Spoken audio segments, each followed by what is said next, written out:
سب سے پہلا فائدہ تو یہ ہے کہ داڑھی مرد کے چہرے کی زینت ہے اور منہ کا نور۔ جیسے عورت کے لیے سر کے بال یا انسان کے لیے آنکھ کی پلک اور بھویں زینت ہے، اسی طرح مرد کے لیے داڑھی۔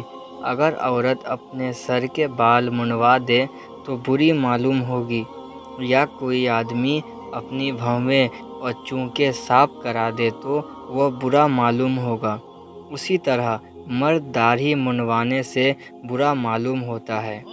دوسرا فائدہ یہ ہے کہ داڑھی مرد کو بہت سے گناہوں سے روکتی ہے، کیونکہ داڑھی سے مرد پر بزرگی آ جاتی ہے۔ اس کو برے کام کرتے ہوئے یہ غیرت ہوتی ہے کہ اگر کوئی دیکھ لے گا تو کہے گا کہ ایسی داڑھی اور تیرے ایسے کام، داڑھی کی بھی تجھ کو لاج نہ آئی۔ اس خیال سے وہ بہت سی چھچھوری باتوں اور کھلم کھلا برے کام سے بچ جاتا ہے۔ یہ آزمائش ہے کہ نماز اور داڑھی بے فضلہ تعالیٰ برائیوں سے روکتی ہے۔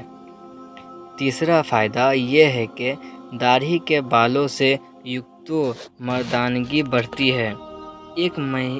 ایک حکیم صاحب کے پاس ایک نامرد آیا جس نے شکایت کی کہ میں نے اپنی کمزوری کا بہت علاج کیا، کچھ فائدہ نہ ہوا۔ انہوں نے فرمایا کہ داڑھی رکھ لیں، یہ اس کا آخری اور تیر بہدف نسخ ہے۔ پھر فرمانے لگے کہ قدرت نے انسان کے بعض عضووں کا بعض سے رشتہ رکھا ہے۔ اوپر کے دانت اور داڑھوں کا آنکھوں سے تعلق ہے۔ اگر کوئی شخص اوپر کی داڑھیں نکلوا دے تو اس کی آنکھیں خراب ہو جاتی ہیں۔ پاؤں کے تلووں کا بھی آنکھوں سے تعلق ہے کہ اگر آنکھوں میں گرمی ہو تو تلووں کی مالش کی جاتی ہے۔ اگر نیند نہ آئے تو پاؤں کے تلووں میں نمک اور گھی کی مالش نیند لاتی ہے۔ اسی طرح داڑھی کا تعلق خاص مرد کی قوتوں اور منی سے ہے۔ اسی وجہ سے عورت کو داڑھی نہیں ہوتی اور نابالغ بچہ جس میں منی کا مادہ نہیں ہوتا اور حجرہ یعنی جنانہ کے داڑھی نہیں ہوتے۔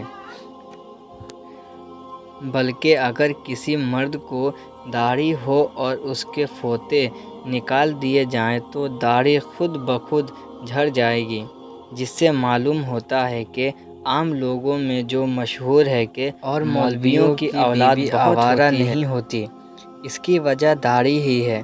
اور ناف کے نیچے کے بال کتنے مردانگی کے لیے نقصان دہ ہے، اسی لیے شریعت نے اس کے صاف کرنے کا حکم دیا ہے۔